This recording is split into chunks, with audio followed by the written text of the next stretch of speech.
Bismillahirrahmanirrahim. Assalamualaikum warahmatullahi wabarakatuh.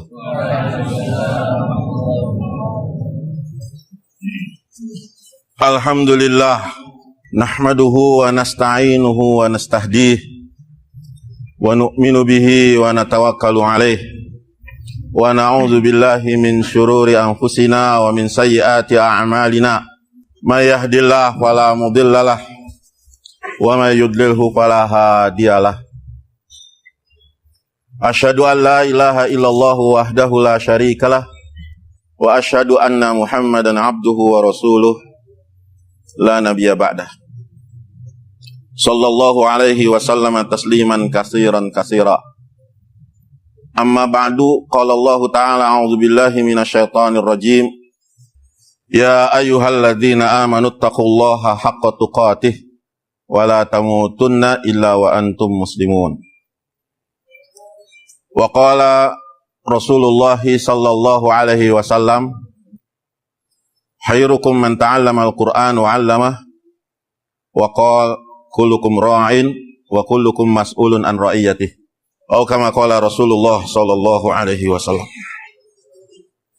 Alhamdulillah, para alim ulama, para ustadz, para kiai, dan para santri, kaum muslimin, muslimat, rahimakumullah. Hadirin saudara-saudaraku yang dimuliakan oleh Allah subhanahu wa ta'ala. Alhamdulillah, Allah telah karuniakan kepada hadirin sekalian satu nikmat yang tidak sembarangan Allah berikan. Nikmat ini disebut dengan nikmat ilmu. Dan nikmat ilmu itu diibaratkan sebagai nur, sebagai cahaya. Tidak semua orang mendapatkan nikmat nur ini. Orang yang tidak mendapatkan nur ini, dia akan senantiasa berada dalam kegelapan. Dan orang yang di dalam kegelapan akan mengalami banyak kerugian dan kesusahan. Susah lihat, susah memandang, susah memastikan, susah memilih, dan sebagainya. Akan sulit dalam hidup mereka ketika mereka dalam kegelapan. Maka alhamdulillah kita bersyukur Allah subhanahu wa ta'ala berikan kepada kita nur. Ini satu nikmat yang istimewa. Bayangkan yang tadinya gelap gulita, tidak terlihat apapun, tiba-tiba dijadikan terang benderang dengan nur tersebut. Namun ketika Allah mau memasukkan nur ini kepada kita, siapapun orang yang diberi nur ini, mereka mesti menyiapkan tempat, wadah. Dan wadah itu memiliki syarat, yaitu dia mesti bersih. Karena nur ini tidak akan bisa dia menyala, dia tidak akan bisa menerangi, dia tidak akan bisa memancarkan cahaya ketika tempatnya kotor. Wadah itu kotor. Nur itu akan masuk, nur itu akan dapat kita miliki ketika apa? Ketika tempat wadahnya itu adalah tempat yang bersih. Dan tempat itu adalah hati kita. Ini adalah satu hubungan. Ketika nur mau masuk, hati mesti bersih. Hati nggak bersih, nur nggak bisa masuk. Selama hati itu tidak bersih, nur tidak akan masuk. Sedangkan nur ini bersumber hanya dua saja, yaitu dari kalam Allah dan kalam Rasulullah sallallahu alaihi wasallam. Hanya dari dua saja. Walaupun kita mempelajari sedalam apapun yang namanya kalamullah dan hadis Rasulullah sallallahu alaihi wasallam, tidak akan bisa masuk menjadi nur di dalam hati kita selama hati itu masih kotor. Jadi nikmat itu akan masuk ketika kita Ketika kita siapkan tempatnya, wadahnya, baru akan masuk. Orang kebayang punya mobil tapi tidak punya garasi, tidak ada tempat untuk nyimpan mobilnya. Di rumahnya tidak ada, di tetangganya tidak ada, di sepanjang wilayah dia sulit untuk bisa naruh mobil. Maka mobil itu yang jadi milik dia bukan menjadi nikmat jadinya, jadi musibah. Setiap hari dia harus pikirkan kemana saya mau simpan mobil dia. Kenapa? Karena tempatnya tidak ada. Orang produksi barang-barang ini, itu, dan sebagainya, pabrik-pabrik, tapi tidak ada gudangnya, tidak ada tempat untuk nyimpannya. Maka seharusnya barang-barang itu yang bisa menjadikan sebab dia bahagia, dia senang, malah menjadi bahan pikiran, jadi musibah. Maka begitu juga dengan nur.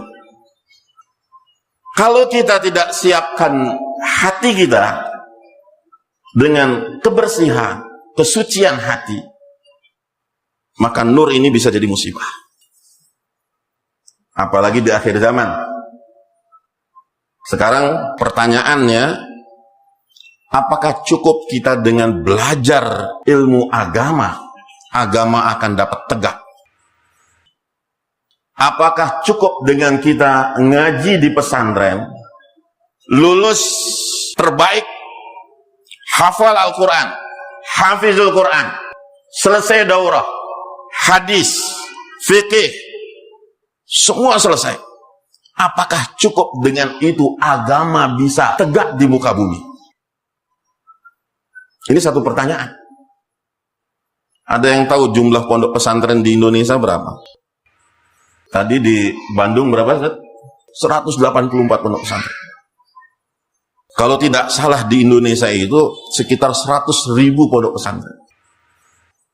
100.000 pondok pesantren. Kalau satu pondok pesantren saja meluluskan satu tahunnya 10 saja. 100.000 kali 10 berapa? 1 juta. 1 juta ulama dihasilkan dari Indonesia. Bayangkan. Bandingkan dengan berapa universitas di Indonesia dan berapa kelulusan S1 di seluruh Indonesia. Masih banyak ustadz sebetulnya. Perbandingannya kita tuh tidak kalah. Itu kalau 10 setiap tahunnya, setiap pondok pesantren mengeluarkan alumni, mengeluarkan lulusan. Itu nur itu, cahaya itu, seharusnya udah bisa menerangi minimal negeri kita Indonesia tercinta. Betul tidak?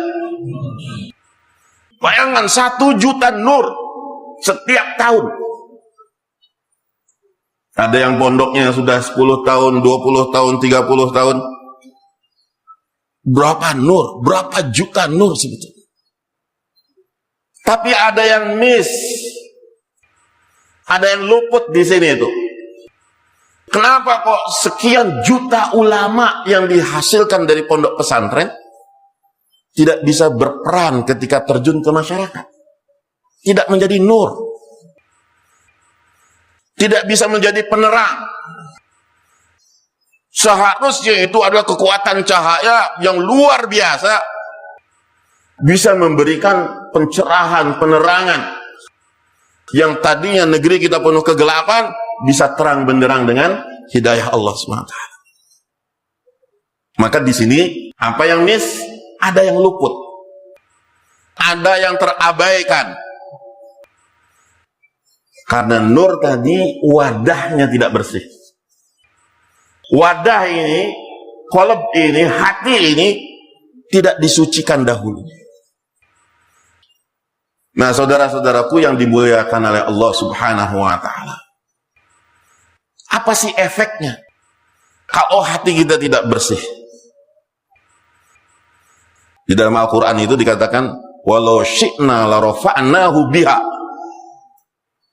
Kalau kami mau, orang itu akan kami angkat derajatnya, betul. Betul-betul akan diangkat derajatnya dengan kemuliaan ilmu, nur yang ada pada diri orang itu. Walakin akhlada ilal ardi, tapi dia malah merendahkan.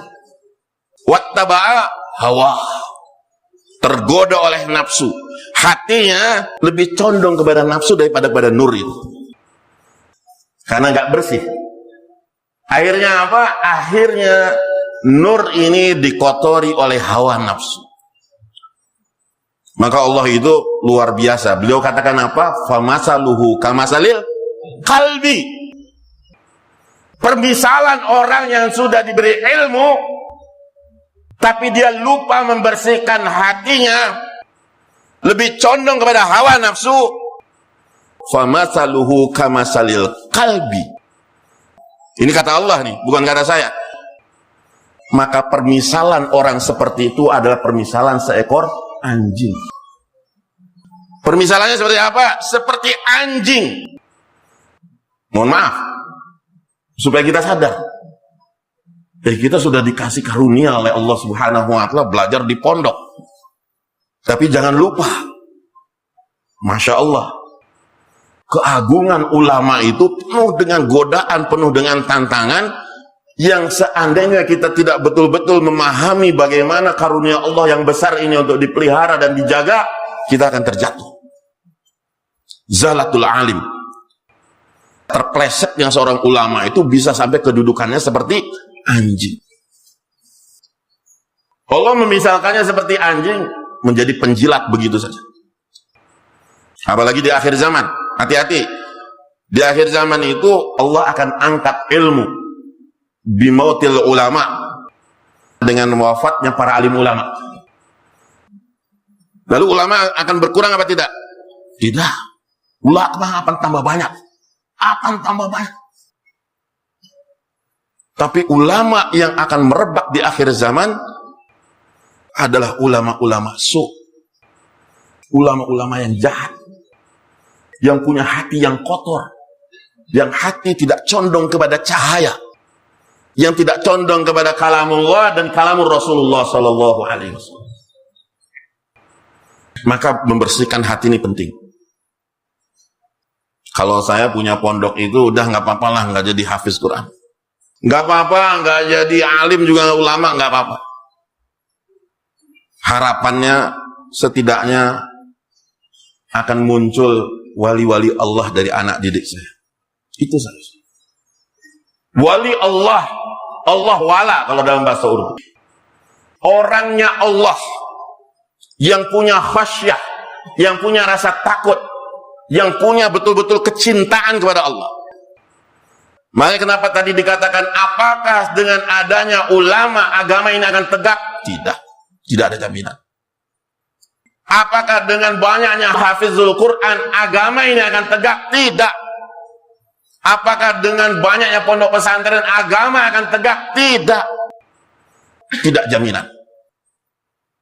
Ketika apa? Ketika alim ulama, para hufaz, orang-orang yang alim, yang hafiz hadis, yang lulusan daurah dan sebagainya, mereka memiliki hati yang kotor.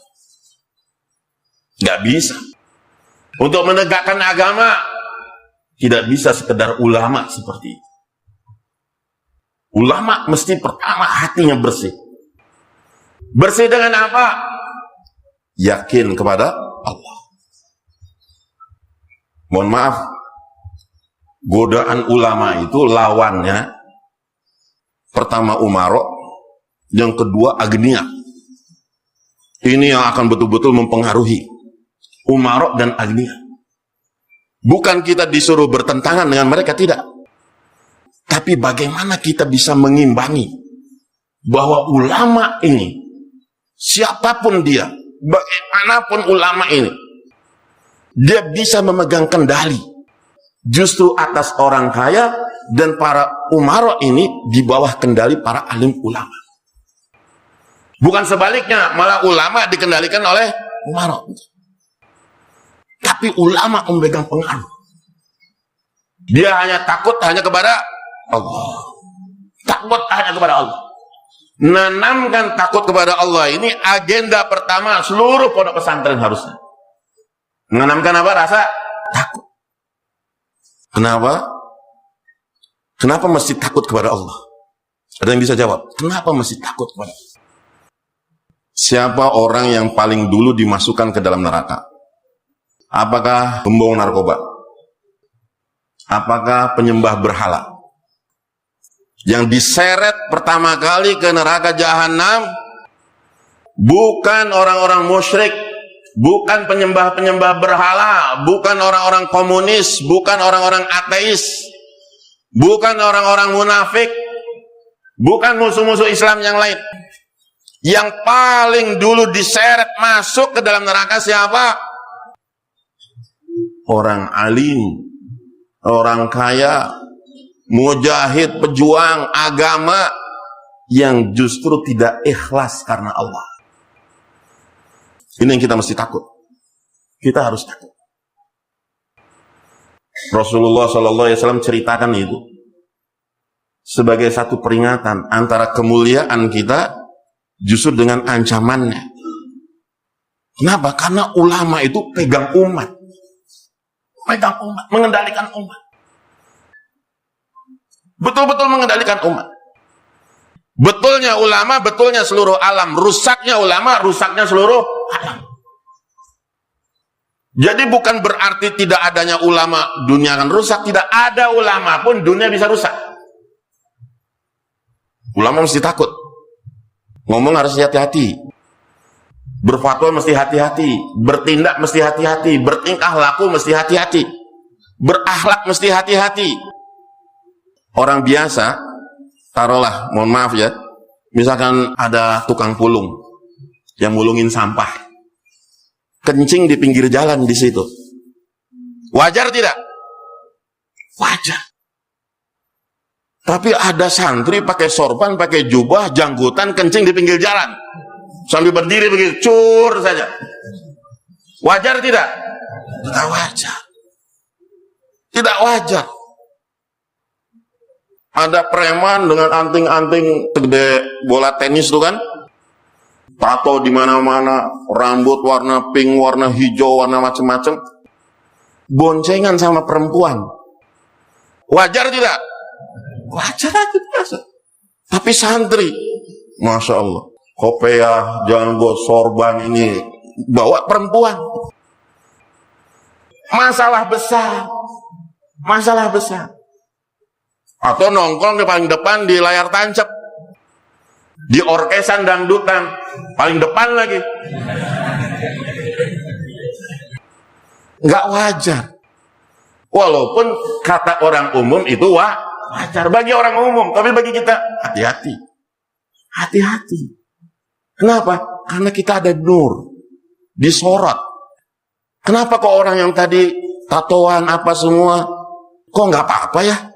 Bawa perempuan nonton bareng, gandengan. Karena mereka dalam kegelapan. Nggak disorot sama lampu.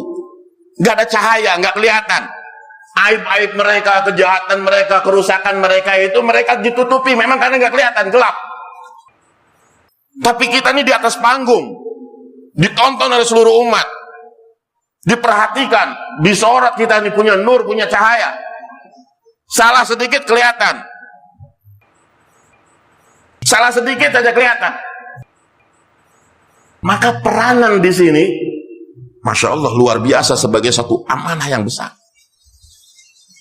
Allah nggak main-main dengan memberi contohnya apa? Kamasaluhu kamasalil kalbi, seperti anjing. Kalau kita rusak lebih hina daripada anjing. Dan Nabi SAW memperingatkan kalau kita rusak, kita yang bakal diseret lebih dulu masuk ke neraka jahanam dibandingkan dengan yang lainnya. Ini udah mulia nih kita nih, udah ada nur, udah betul-betul Allah SWT muliakan kita. Tinggal menjaga bagaimana wadah itu bersih, yaitu dengan apa? Dengan yakin yang betul kepada Allah. Nanti itu udah lulus, udah khidmat di pondok, mulai kita hidup terjun ke masyarakat, punya istri, punya keluarga, baru di situ godaan. Saya mau kerja apa? Saya mau mencari nafkah bagaimana? Kadang-kadang kalau lagi nyantri mau menggebu-gebu itu pengen nikah tuh. Paling juga awet seminggu, sebulan udah mulai, wah, sepaneng naik.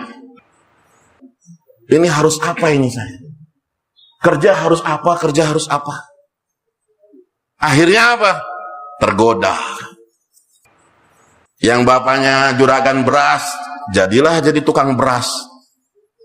Yang bapaknya kebun salak, jadi kebun salak lagi dia. Yang 10 tahun, 12 tahun mondok tuh akhirnya hilang saja udah.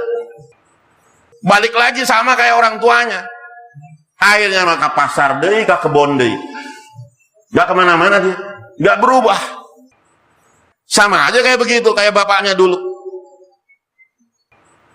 Hatinya sudah ini. Apalagi kalau sudah, misalkan dengan tawaran-tawaran duniawi yang menjual ya bi'udinahu bi'aradin minat dunia. Di situ godaan. Maka bekal yang paling utama adalah yakin kepada Allah. Ulama tuh harus punya gitu. Yakin kepada Allah. Ulama-ulama kita, ada Sunan Bonang, ada Pangeran Diponegoro, ada Sentot Ali Syahbana, ada Patimura, itu semua ulama-ulama pejuang. Mereka itu betul-betul ketika harus memang memperjuangkan agama, yakin hanya kepada Allah itu jadi andalan. Negeri kita ini merdeka dengan banyak peranan dari alim ulama dan para santri. Tidak ada rasa takut, tidak ada rasa gentar, tidak ada rasa khawatir. La khaufun alaihim walahum yahzanun. Pertamanya apa diawali? Inna auliya Allah, wali-wali Allah. Wali Allah itu nyata.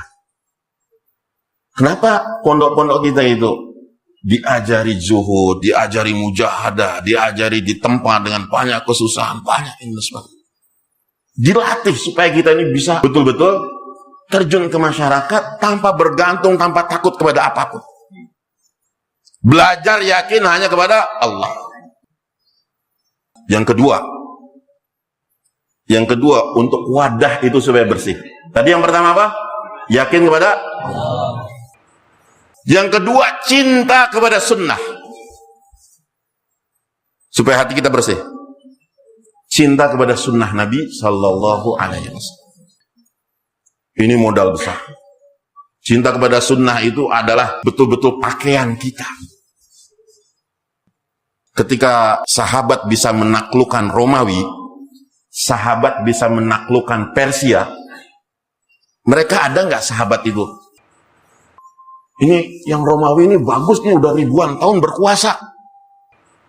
Ayo kita pelajari apa saja yang bagus-bagus dari Romawi. Ada nggak mereka itu? Oh, ini Persia sudah berkuasa ribuan tahun. Pernah menguasai dunia. Coba apa sih yang bagus dari Persia kita ambil? Ada nggak sahabat seperti itu? Tidak. Sahabat itu buta tuli dari apapun gaya hidup, apapun cara hidup. Yang mereka tahu hanya cara hidup Nabi Sallallahu Alaihi Wasallam. Itu. Gak ada tertarik. Mereka tahu kami orang Arab. Ini sahabat. Orang kampung, orang Baduy, orang gunung, nggak ngerti sains, nggak ngerti teknologi. Sedangkan Romawi sudah maju berapa ribu tahun setelah mereka.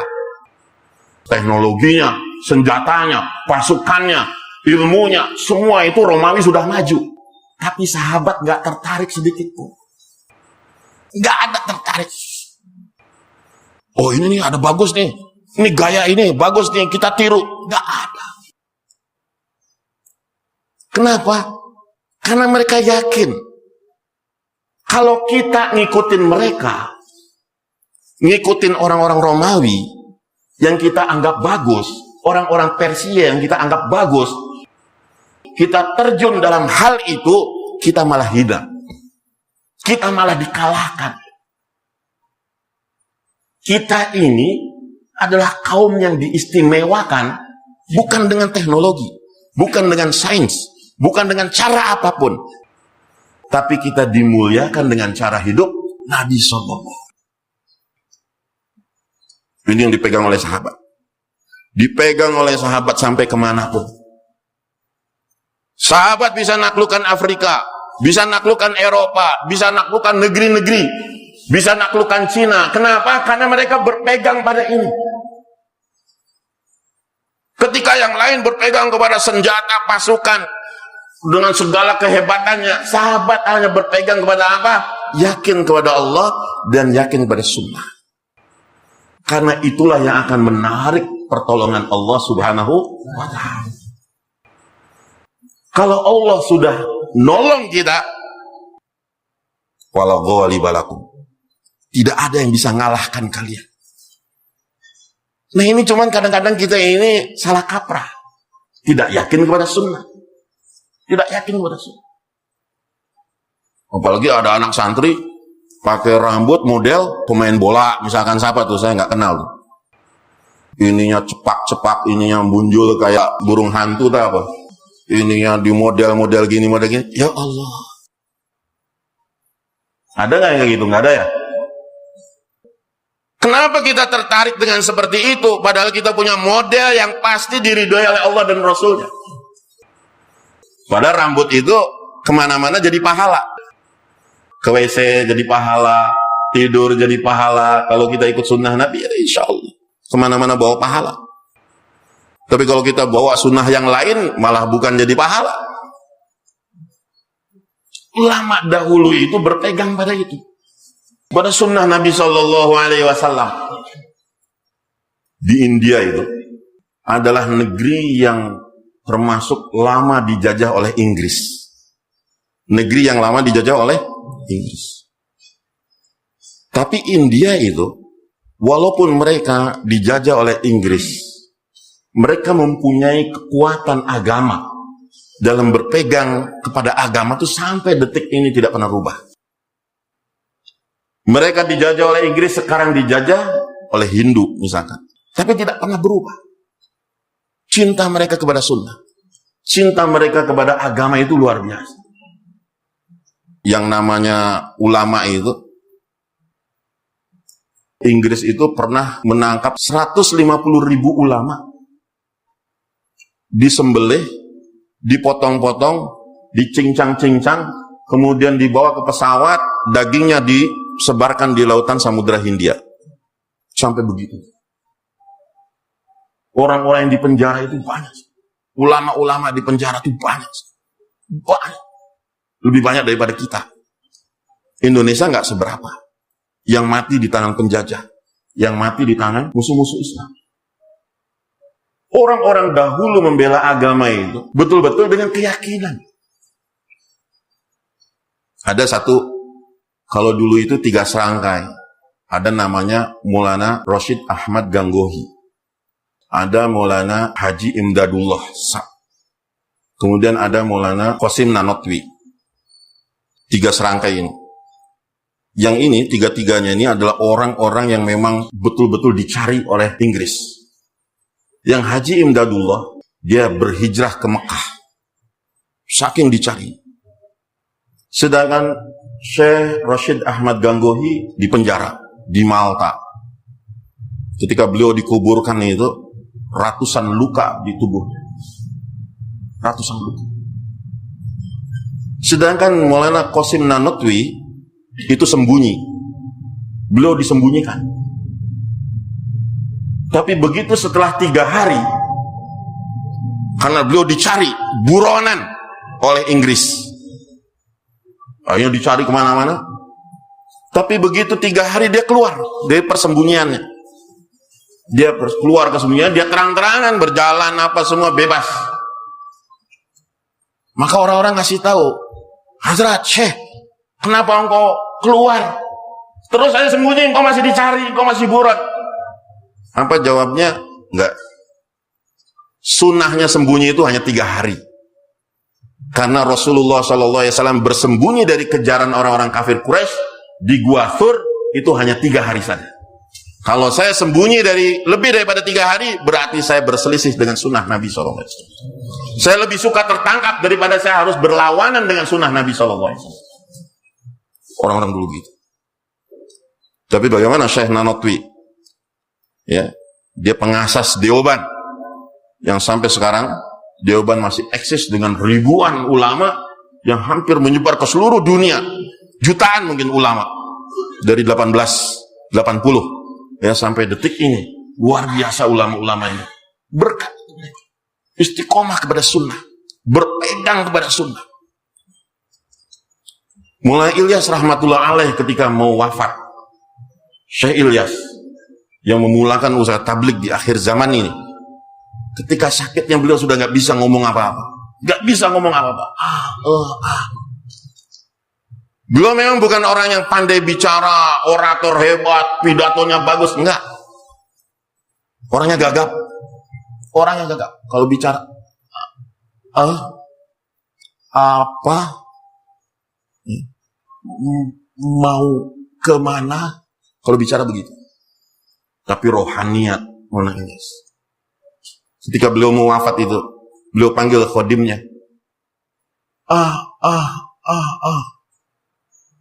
Orang khodimnya ini, pelayannya, dia lihat Maulana manggil, dia datang. Maulana Ilyas nunjukkan ke arah kakinya. Oh, dia pakai kaos kaki kulit itu. Maka sama khodimnya dibuka, dilepas. Udah dilepas, suruh dipakai lagi. Udah khodimnya pergi, dipanggil lagi. Suruh lepas lagi, dilepas lagi. Begitu udah dilepas, dipanggil lagi. Terus begitu, lepas pakai. Akhirnya kata khodimnya, ini bagaimana? Berkali-kali lepas pakai, apa sih maunya Syekh Ilyas ini? Maka dia datang kepada anaknya, Syekh Yusuf rahmatullah alaih. Ini apa nih? Ayah anda kok begitu? Lepas pakai. Maka datanglah Syekh Yusuf, coba lihat. Dilepas itu kaos kaki itu. Langsung suruh pakai lagi. Kata Maulana Yusuf anaknya itu. Kata Yusuf, antum salah. Dia marah kepada khodimnya tuh. Coba kamu buka kiri dulu. Kamu tadi buka kanan dulu. Kalau buka kaos kaki, buka sepatu, buka sendal itu sunnahnya kiri dulu. Bukan kanan dulu. Kamu buka kanan dulu. Baru ketika dibuka kiri dulu, Maulana Ilyas pun tersenyum. Dia nggak mau, walaupun dalam keadaan uzur, walaupun dalam keadaan sakit, dalam sakaratul maut, dia khilaf kepada sunnah, nggak mau. Dia ingin tetap jaga sunnah. Berpegang kepada sunnah ini luar biasa.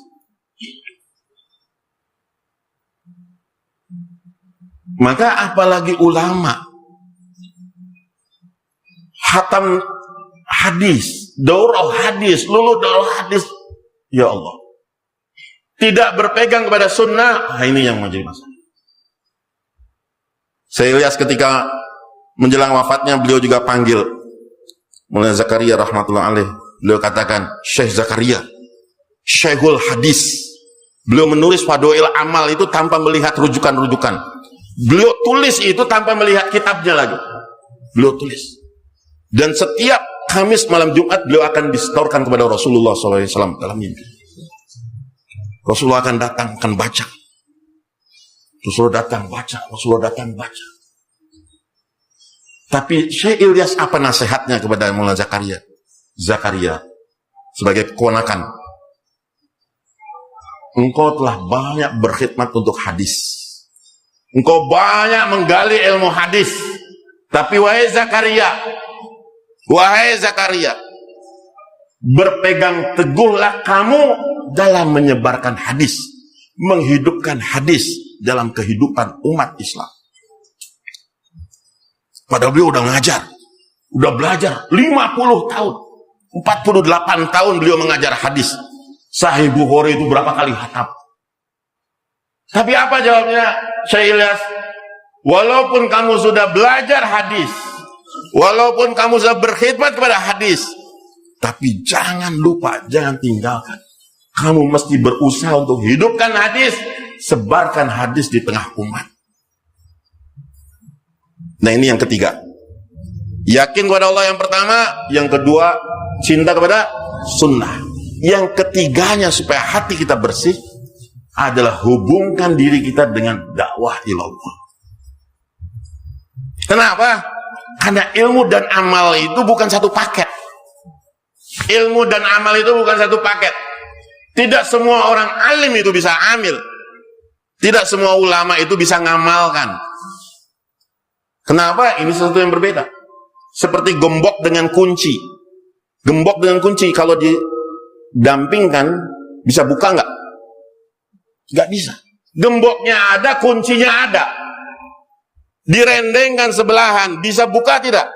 Tidak bisa. Mesti ada yang menggerakkan. Kunci ini dibawa, dimasukkan ke dalam gembok, digerakkan, diputar, baru terbuka. Betul tidak? Begitu juga ilmu dan amal. Ilmu itu satu perkara. Amal itu satu perkara yang berbeda. Ini tidak otomatis siapa yang alim langsung jadi amil, siapa yang punya ilmu langsung amalkan, tidak. Dia mesti ada yang menggerakkan. Nah, menggerakkan inilah usaha dakwah ilallah. Dakwah kepada agama. Mengajak manusia supaya taat kepada Allah, supaya yakin kepada Allah, mengajak manusia kepada cinta kepada Nabi SAW dan cinta kepada sunnah Nabi SAW. Mesti ada usaha. Kalau tidak ada usaha, tidak bisa. Sebanyak manapun ulama, sebanyak manapun pondok pesantren, agama tidak akan hidup selama tidak ada dakwah itu. Ini penting. Kenapa mesti dakwah ilallah? Ya ayyuhalladzina amanu taqullah wa qulu qawlan sadida yuslih lakum a'malakum wa yaghfir lakum dunubakum. Ini karena satu hal yang pasti. Ketika ilmu itu menjadi satu qaul dakwah kita sadida, yang kebenaran kita sampaikan, kita beramar ma'ruf nahi mungkar, menyebarkan agama, yang kita tahu sampaikan, yang kita tahu sampaikan, yang kita tahu sampaikan, ajak orang kepada kebenaran, ajak orang kepada ketaatan, maka barulah di situ agama akan hidup. Baru di situ agama akan hidup. Di kita itu wali-wali Allah pernah ada. Tapi kalau di India, Pakistan, Bangladesh, Mesir, ataupun di negeri-negeri yang lain, Yaman dan sebagainya, itu wali-wali Allah tuh masih ada. Masih ada. Kenapa? Karena ketika dakwah itu terus bergerak, ilmu itu akan terjaga. Sekarang, antum dari mana tadi? Cibiru, asalnya Jepang. Hah? Padang. Dari kampung antum berapa orang yang mondok? Hah? Dari satu kampung itu. Padangnya di mana? Pesisir. Nah, dari satu pesisir itu berapa orang yang mondok pesantren? Banyak. Sampai 1000. Nggak sampai kan? Nggak sampai. 100. Perhatikan. Rata-rata orang yang mondok itu dari satu desa, satu kampung itu nggak ada 10%-nya. Kalau satu desa itu taruhlah ada 5.000 orang, 5.000 orang balik. Yang mondok itu paling juga 50 orang. Yang mondoknya itu paling 50. Ada yang dari satu kampung, begitu banyak remaja, begitu banyak pemuda, yang mondoknya cuma 1-2 orang saja. Ada tidak? Banyak. Di kampung saya nggak ada yang mondok, cuma saya sendiri. Di kampung saya cuma mungkin ada yang ke Lirboyo, ada yang ke Tasik, ada yang ke Sukabumi, ada yang kemana, tapi dikumpul-kumpul paling juga ya 100 orang lah. Artinya sisanya tuh banyak. Sisanya banyak. Mereka yang tidak bisa ngaji, yang tidak bisa baca Quran, yang tidak bisa baca kitab, yang nggak ngerti wudhu, nggak ngerti sholat tuh lebih banyak. Nah, apabila kita orang-orang yang ngerti, orang yang belajar, orang yang alim, orang yang paham, tidak bergerak kepada orang-orang yang awam, agama akan habis. Agama akan habis. Banyak pondok-pondok pesantren bangkrut. Di Cirebon saja pondok pesantren yang bangkrut itu kurang lebih 4.000 pondok pesantren. Tasik juga ribuan, Sukabumi ribuan. Pondok pesantren bangkrut, gak ada santri. Orang udah gak minat lagi, takut sama mondok. Dulu kobong-kobong itu Masya Allah luar biasa. Tapi hari ini walaupun pondok banyak, sudah berbeda suasana. Minat orang kepada pondok itu sedikit sekali. Minat pada pondok. Tapi yang tidak minat itu lebih banyak lagi. Siapa yang bertanggung jawab ini ngajak mereka ini? Kita yang ngerti, kita yang paham, kita yang sudah tahu, berkewajiban ngajak kepada mereka yang belum tahu. Seandainya kita diam saja bagaimana? Bisa. Tapi akan habis agama. Dulu yang namanya Filipina itu negeri Muslim. Negeri Muslim.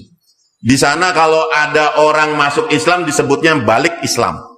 Kenapa? Karena Filipina itu Manila, via Manila tadinya. Itu semuanya itu Muslim. Filipina. Dijajah oleh Spanyol, Portugis, Spanyol, habis orang Islam. Tinggal di selatan aja sedikit. Marawi dan sebagainya itu. Tinggal sedikit orang Islam. Begitu juga banyak negeri yang tadinya Muslim, banyak. Tapi habis. Mana lagi? Hawaii. Hawaii itu ibu kotanya apa? Honolulu. Itu tadinya sahabat ke sana disebutnya Honolulu, jadi Honolulu. Di sana ada kuburan 6 kubur sahabat di Hawaii. Muslim tadinya situ, Hawaii. Sekarang jadi tempat maksiat. Orang telanjang, orang berselancar dan sebagainya, bule-bule itu. Ada kubur sahabat di sana. Kenapa? Habis Islam. Banyak negeri-negeri yang dulunya Islam luar biasa, habis. Padahal ilmu ada. Di Spanyol apalagi. Di Eropa bagaimana? Tapi habis. Ketika apa? Ketika nur itu tidak dibawa. Nur itu tidak dijalankan. Nur itu tidak disebarkan. Pernah dengar Imam Bukhari? Bukhara itu negeri-negeri yang paling banyak menghasilkan ulama. Mongolia. Kalau sekarang Uzbekistan, Turkistan, Kazakhstan, apa? Itu Rusia yang sekarang ini, yang sekarang sedang ramai. Itu negeri-negeri penghasil ulama-ulama besar. Penghasil ulama-ulama besar. Ada satu ulama besar dari India datang ke Mongolia tahun 1977. Udah lahir belum? 1977. Dia datang ke sana. Datang ke sana, tiba di Mongolia, di sana udah terkenal Islam sebetulnya. Dia bilang, kami itu adalah orang-orang yang membawa agama, mau menyebarkan agama. Orang-orang tempatan bilang, oh di sini kalau yang namanya agama hanya ada satu orang, yang disebut orang Islam di sini hanya satu orang. Itu juga di sana satu tempat jauh. Umurnya pun sudah 80 lebih lah. Sudah 90 lebih. Jadi jamaah ini, yang ada ulamanya ini dari India, dia bilang kami ingin pergi ke sana. Maka mereka pun pergi, dibawa ke sana, ketemu di sana. Tapi begitu ketemu sama orang ini, udah tua, dia menangis. Dia katakan, saya menyesal sekarang. Dulu ketika ini ulama yang umurnya sudah hampir 100 tahunan. Dia katakan dulu saya menyembunyikan ilmu. Orang-orang datang kepada saya untuk belajar. Belajar ini, belajar itu dan sebagainya. Ilmu hadis, ilmu fikih, ilmu tafsir, semuanya saya ajari. Tapi saya batasi, saya tidak mau dipanggil, saya tidak mau bergerak kemana-mana. Siapa yang mau agama datang ke sini. Siapa yang mau agama datang ke sini. Murid saya banyak. Saya ajarkan. Tapi begitu berjalannya waktu, Saya baru tahu ternyata dunia luar itu, di luar pondok saya, di luar pesantren saya, itu 95% sudah murtad semua. Saya baru sadar. Selama ini saya menikmati saja, saya mengajar di pondok. Oh, udah ada murid-murid saya. Orang datang dari segala tempat belajar di pondok saya. Wow, saya senang. Saya merasa, oh, saya sudah berhasil menjaga agama. Saya merasa saya sudah berkhidmat kepada agama. Saya sudah berjuang untuk agama. Dia merasa begitu. Merasa, oh, saya sudah berjasa ini. Memang santrinya dari mana-mana datang. Dia nggak mau keluar, nggak mau ngurus keluar, nggak mau apa-apa. Pokoknya siapa yang mau agama datang ke saya. Itu prinsip dia. Nggak ada masa bodoh sama orang lain. Dia suka kecam orang nggak mau belajar. Wah, dia kecam orang nggak mau belajar. Tapi begitu disadari, ketika komunisme datang, kemudian mereka membabi buta untuk ini. Ternyata di luar pondoknya orang-orang sudah murtad semua. Dan ternyata lulusan-lulusan dari pondok pesantren dia pun jadi murtad. Karena anak-anak itu tidak disiapkan untuk bertarung dengan masyarakat, bertarung untuk menyebarkan agama, tidak disiapkan mental itu. Mereka hanya mentalnya apa? Dipuji suka, disanjung. Oke, diciumin tangan sana sini cium tangan. Mereka tergiur dengan itu saja. Lupa bahwa mereka harus memperjuangkan agama. Nggak siap untuk bertarung di tengah masyarakat, menghidupkan agama, nggak siap. Dia sudah diajari untuk menikmati duduk manis di kelas, orang datang mengajar, dah beres. Ternyata di luar sana begitu dahsyatnya pemurtadan sampai santrinya sendiri pun jadi murtad. Coba sekarang Indonesia, ya. Kita dulu terkenal 95% umat Islamnya. Berapa? 95%. Sekarang 2022 kita tersisa hanya 78%. Turunnya 20% lebih. 20% hilang. Kalau dari 200 juta itu lumayan besar. Jutaan orang murtad. Lalu di mana ini yang sejuta ustadz dihasilkan? Di mana ini pondok-pondok pesantren berperang? Orang-orang murtad. Saya nyaksikan sendiri di terminal itu, di terminal Cirebon itu. Bagaimana orang-orang itu? Mereka orang dagang kupat tahu, orang dagang buah rujak dan sebagainya. Begitu mudah. Orang begitu mudah lepas agama. Ini tanggung jawab siapa? Kalau satu orang tua, dia punya anak satu kecil, satu besar. Disuruhnya yang besar itu, coba kamu tolong ambilkan gelas di atas lemari. Yang besarnya nggak mau. Dia suruh yang kecilnya ngambil, begitu ngambil gelas, pecah gelas. Memang yang mecahin anak kecil. Tapi yang besar ada itu nggak mau disuruh. Ini sekarang orang awam bergeletakan di mana-mana, gelas sudah pada pecah. Tapi yang ngerti masih duduk di pondok, asyik dengan belajar, lupa tanggung jawab kepada umat. Ini masalah. Maka ketika orang ulama ini yang sudah 90 tahun dia katakan, saya menyesal. Akhirnya jamaah ini pun bergerak ke satu tempat. Rata-rata di Mongolia itu satu kampung ada 3.000 warga. Satu pun tidak ada yang Islam. Ketika mereka katakan kami Islam, di bawahnya Quran. Oh, dulu kakek nenek moyang saya ini pegang Quran. Mereka paham, dulu kakek nenek saya. Jadi mereka sudah tidak kenal lagi. Suruh ngucapin syahadat, nggak bisa syahadat. Namanya Ali, namanya Muhammad, namanya Abdul Rashid, namanya Abdul Karim, namanya Umar, tapi nggak bisa bahasa syahadat. Baca syahadat nggak bisa.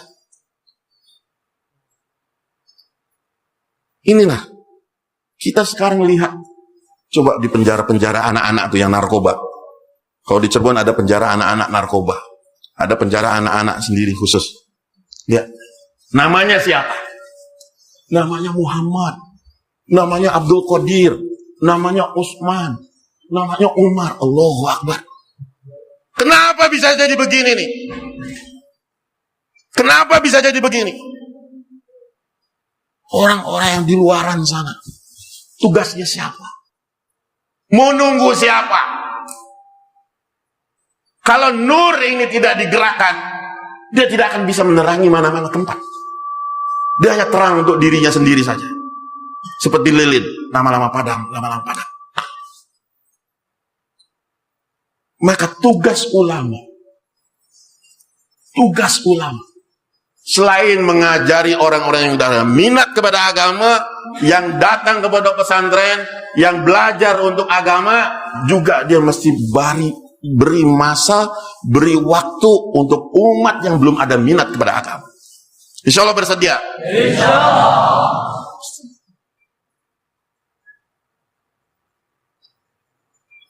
Di Belanda itu, ya, Pak Ustadz juga pernah ke sana. Di Belanda itu ada satu universitas, mahasiswanya 50.000 orang. 50.000 orang. Saya lupa, Grummen apa namanya tuh di Belanda. Kita datang ke sana. Ada satu fakultas di situ yang belajar Sahih Bukhari, Kutubus Sittah, tafsir, apa semua. Tapi tidak ada satupun orang Islam. Semuanya orang-orang Yahudi. Semuanya orang Yahudi. Mempelajari Islam, mempelajari Al-Quran, belajar tafsir, belajar hadis, ahli nahu, ahli sorof, semua hafal di luar kepala, tapi bukan Islam. Mereka justru bergerak untuk menghancurkan Islam. Nah, kita yang punya, alhamdulillah sekarang, Al-Quran ada, hadis ada, ilmu ada pada diri kita. Tinggal bagaimana kita menyebarkan nur ini. Setiap orang, setiap kita bergerak merasa bertanggung jawab pada umat. Bukan seluruhnya, bukan berhenti dari pondok, bukan akhirnya kabur dari pondok, tidak. Gunakan waktu-waktu libur. Apa? Gunakan waktu-waktu libur. Untuk apa? Bergerak ke masyarakat. Berjumpa dengan umat. Orang-orang yang sebaya dengan kalian ini banyak di luar sana. Yang suka nyipeng, yang suka nonton film porno, yang suka balap-balapan, yang suka itu banyak. Banyak sekali. Allah. Seandainya kita jadi sebab hidayah untuk mereka, luar biasa. Pahala itu akan ngalir ke kita semua. Pahala itu akan ngalir. Makanya kenapa Rasulullah SAW itu senang kepada pemuda. Senang kepada pemuda. Anas bin Malik pemuda, Abdullah bin Abbas pemuda, Abdullah bin Umar pemuda. Semua itu pemuda-pemuda. Umurnya 14 tahun, 12 tahun ketika itu. Masih 10 tahunan lah. Tapi mereka sudah punya fikir agama luar biasa. Sudah punya fikirnya itu luar biasa. Mereka katakan, ya, walaupun mereka tidak mondok secara formal, tapi mereka itu punya semangat. Tidak kalah dengan para orang tua. Sa'ad bin Mu'az radhiyallahu anhu itu masih muda. Dia pimpinan ketika itu sebagai kepala suku di Madinah. Ketika sebelum perang Badar. Anak muda ini Sa'ad bin Mu'az. Tapi dia sudah disepuhkan sebagai kepala kaum. Kepala suku. Dia bilang kepada Rasulullah SAW. Ya Rasulullah. Berjalanlah kemana engkau suka ya Rasulullah. Berpergianlah kemana engkau suka ya Rasulullah. Kemana saja engkau suka, berbuatlah apa yang engkau suka ya Allah. Kami akan senantiasa berada di samping engkau ya Rasul. Kami ini bukan orang yang berkata seperti kaum Nabi Musa. Idhab antum warabbuka. Idhab anta warabbuka. Faqatila. Inna hahuna qa'idun. Kita ini bukan orang kayak begitu. Pergi sana engkau sama Rabbmu. Sana berjihad sana, saya duduk di sini saja. Tidak ya Rasulullah. Kami ini ibarat anak-anak panah yang siap dipergikan kemana saja, dikirim kemana saja. Apa yang kau suka dari kami ya Rasulullah, gunakanlah kami sekehendak engkau.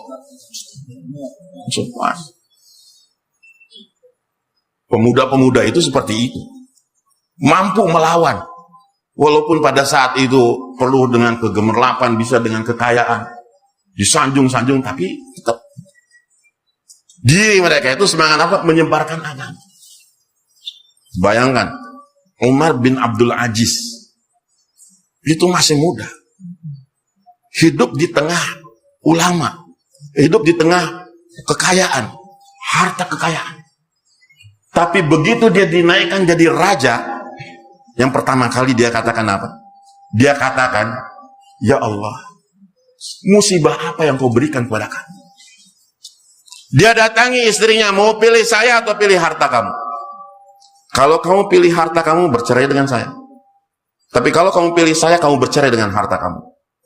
Dia bilang ke anak-anaknya, 14 anak-anaknya, kamu anak-anak saya, hidup tumbuh di dalam istana. Tapi kalau kamu mau dengan kehidupan istana, silakan berpisah dari Abi dan Umi. Kalian jalani kehidupan sendiri. Kami tidak bertanggung jawab. Tapi kalau kamu pilih Abi dan Umi, berpisah kamu dengan kehidupan istana. Hidup zuhud. Hidup betul-betul untuk agama. Anak-anaknya semua memilih Abi Uminya. Betul-betul hidup dengan kecukupan. Mampu melawan. Bukan mau enak-enak duduk saja. Alamgir sebagai satu ulama besar, anak raja, Aurangzeb, penguasa India dengan segala kemewahannya. Tapi Masya Allah, Alamgir dia punya apa? Walaupun dengan gemerlap kehidupan kerajaan, ada anak dia namanya Zainun Nisa. Zainun Nisa itu wanita yang paling alimah ketika itu. Orang-orang bertanya kepada dia itu harus antri. Sampai seandainya saudaranya sendiri pun mau bertanya fikih kepada dia, kadang-kadang dapat nomor 600, kadang dapat nomor 700. Saking betul-betul fakihnya, dan dia betul-betul diminati oleh semua orang. Orang-orang bertanya, Alamgir sendiri sebagai ulama besar. Tapi ketika waktunya untuk berjuang untuk agama, dia akan betul-betul berjuang untuk agama. Dia akan keluar, dia akan jumpa masyarakat, dia akan dakwahkan agama. Walaupun itu fatwa Alamgir, fatwa Alamgir itu ditulis oleh 400 ulama. Ulama yang itu fatwa-fatwa beliau. Saking besarnya nama Alamgir, kealimannya. Tapi beliau hadirin yang dimuliakan oleh Allah tidak pernah mengabaikan untuk pergi kepada umat, pergi jumpa masyarakat, ajak mereka kepada agama, sampaikan kepada kampung-kampung, ke gunung-gunung, ke pelosok-pelosok.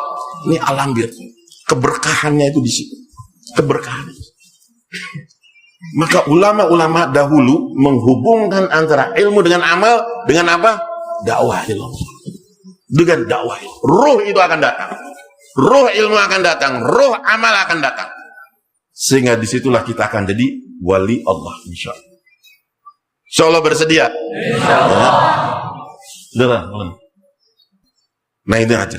Jadi kita insya Allah melalui pertemuan ini kita berusaha untuk rubah niat kita semata-mata karena Allah, dan kita niat, ya Allah saya mau berkhidmat kepada ilmu agama ini untuk kita amalkan dan kita sebarkan. Insyaallah semua bersedia ya? Insya.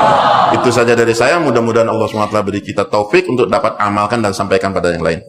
Assalamualaikum warahmatullahi wabarakatuh.